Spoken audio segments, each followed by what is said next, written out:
17তম college অথবা সমপর্যায় নিবন্ধন 2022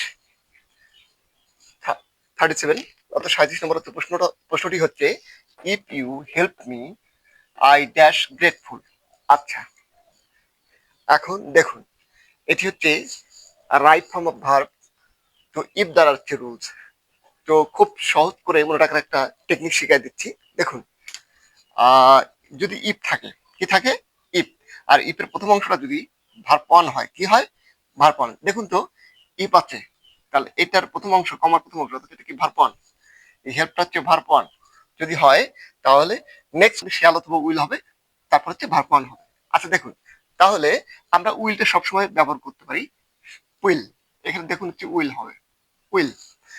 তো উইল হচ্ছে যে কোনো সাবজেক্ট, যে কোনো পার্সনই থাকুক না কেন, সবার সঙ্গে উইল ব্যবহার করা যায়। তো দেখুন উইল ব্যবহার করো, তারপর হচ্ছে ভার্ব ওয়ান। আচ্ছা দেখুন, আমি কৃতজ্ঞ যদি তুমি আমাকে সাহায্য করো, তাহলে কি?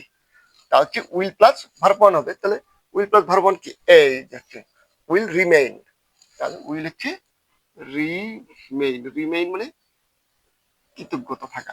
আচ্ছা দেখুন উইল রিমেইন, তাহলে উত্তর হবে কি? Will remain. দেখুন কি উইল আছে, তারপর হচ্ছে কি ভার্ব ওয়ান আছে। আচ্ছা ভার্ব ওয়ান হয়, তাহলে আমরা বুঝতে পারছি যেটা হচ্ছে যদি ইফ থাকে, ইফের প্রথম অংশটি যদি ভার্ব ওয়ান থাকে, তাহলে শূন্যস্থান নেক্সট যেটা, এই শূন্যস্থানের কি হবে? শ্যাল অথবা will plus verb one.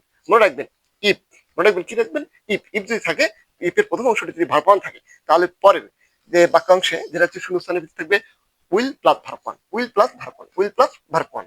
Okay, thank you very much.